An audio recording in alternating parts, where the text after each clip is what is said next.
탈북민 단체 자유북한 방송이 입수한 2024년 1월 사업 계획서란 제목의 북한 내부용으로 추정되는 문건입니다. 압록강을 끼고 있는 북중 국경지역 일대 군부대에 하달된 문건으로 보이는데 지뢰를 묻으라는 지시가 적혀 있습니다. 이른바 비법 월경자들이 틈을 노릴 수 있는 군견부대 주변, 이중대 특정 장소에 지뢰를 매설하라는 겁니다. 북한은 2020년에도 일부 국경 지역에 지뢰를 묻은 정황이 국정원에 포착됐습니다. 코로나로 외부 접촉을 단절했던 4년 전과 달리 빗장을 여는 상황에서 지뢰 매설을 다시 지시한 건 중국으로의 탈북을 차단하겠다는 뜻으로 풀이됩니다. 압록강에 맞닿은 양강도 해산 등은 강폭이 수십 미터도 되지 않는 곳이 있어서 탈북은 물론 밀수 경로로도 활용되었습니다. 일 잘 됩니까? 안녕하세요. 하지만 지난 수년간 철조망을 설치하고 전기를 흘려보내는 등 국경 통제가 삼엄해지고 있다고 탈북단체들은 전했습니다. 압록강, 두만강, 북중 국경 지역 전체에 철책을 설치했어요. 지뢰 매설이 지금 확인되고 있죠. 38선 지역과 똑같이 차단되고 봉쇄되었다. 북중 국경 전체 길이는 약 1,400km. 탈북 통로로 이용되는 주요 지점에 지뢰를 묻어 공포감을 확산하려는 의도도 깔려 있습니다. 김정은 집권 뒤 남한으로 들어온 탈북민은 한 해 1,000명대를 유지했다가 코로나를 거치며 두 자릿수까지 급감했으며 지난해 190여 명을 기록하며 회복 추세에 있습니다. 국정원은 북한이 경제난으로 기인한 주민들의 탈출 러시를 막기 위해 다양한 조치를 취하고 있다며 접경 지역 특이 동향을 예의주시하고 있다고 밝혔습니다. SBS 김하영입니다.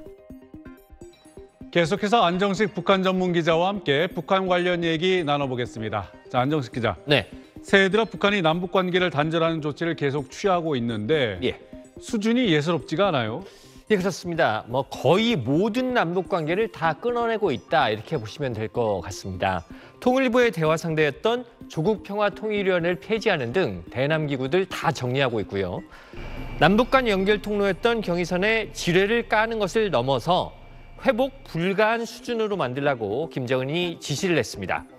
김정은이 최고인민회의에서 한 연설 내용 잠시 들어보시겠습니다.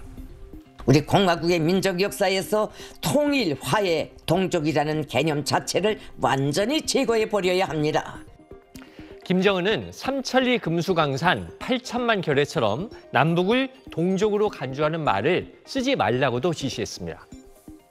최근 남북 관계가 좋지 않기는 했지만 김정은 총비서가 왜 이렇게까지 하는 겁니까? 전쟁을 하려는 거 아니냐 이렇게 생각해 볼 수가 있는데요. 김정은이 최고인민회의 연설에서 그건 아니라고 얘기를 했습니다. 적들이 건드리지 않는 이상 일방적으로 전쟁을 하지는 않겠다고 했거든요. 그러면 남한 총선에 영향을 미치라는 거냐 생각해 볼 수가 있는데 북한 변수가 남한 선거에 미치는 영향은 별로 없다는 게 이미 여러 차례의 경험을 통해서 확인된 상황입니다. 결국 북한 내부적인 이유일 가능성이 큰데요. 지금 북한 정권의 가장 큰 골칫덩어리는 젊은 세대들이 한국 드라마 보고 한국 말투 따라하면서 당에 대한 충성심이 약해지고 있는 겁니다. 한국 영상물을 유포하면 최대 사형까지 처하는 엄청난 법까지 만들어서 단속을 하고 있지만 단속과 규제로는 한계가 있는데요. 아예 한국을 완전한 적대국으로 만들어서 한국 문화가 스며들 토대를 없애버리겠다는 게 김정은의 의도인 것 같습니다. 자, 북한이 이렇게 나오니까 우리 국민들 사이에서도 북한에 대한 인식이 점점 안 좋아지고 있는 거 아닙니까? 그렇습니다. 우리도 북한 싫다. 정말 따로따로 살자. 이런 반응들이 많이 나오고 있죠. 그런데 이렇게 반응하는 건 정확히 김정은의 의도에 말려 들어가는 겁니다.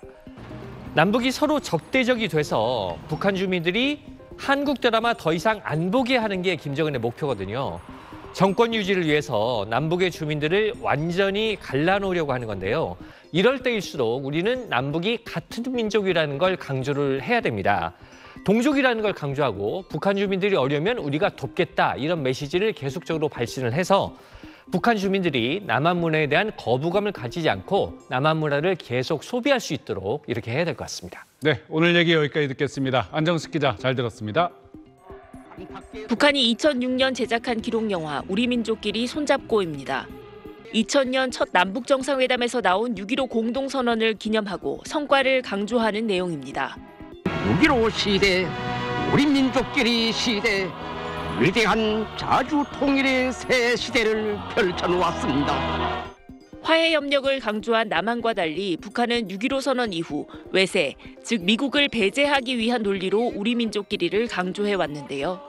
우리 민족끼리의 리념이 제시된 이후는 이런 친미 4대 외세 굴적 무식이 점차 남조선 사람들 속에서 버림을 받아서 시대의 기술구로 밀려나게 되었고, 그나마 이렇게 활용하던 민족공조의 개념에 대해서도 최근엔 그 입장이 바뀌었죠.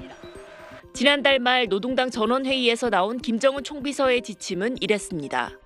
동남 관계는 더 이상 동족 관계, 동질 관계가 아닌 적대적인 두 국가 관계, 전쟁 중에 있는 두 교전국 관계로 완전히 고착되었습니다.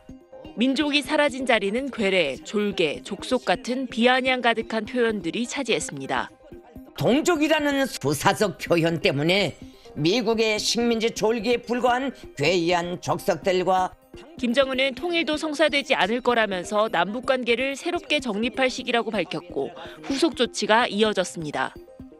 외무성은 대남기구를 정리하기 위한 협의회를 열었고 선전 매체에서는 통일, 민족 표현이 들어간 코너들이 속속 삭제됐습니다. 동해선과 경의선, 남북을 연결하는 육로엔 지뢰를 묻었습니다. 김정은이 밝힌 대로 진보정부, 보수정부 모두 겪어봤지만 별다른 소득이 없었다는 판단이 노선 전환의 배경으로 보입니다. 통일부는 북한이 2019년 이후 남북 간 대화 협력을 중단하고 있다며 북한의 통일인식, 대남 정책의 변화는 현 정부 출범 전부터 지속된 일관된 흐름이라고 밝혔습니다. SBS 김하영입니다.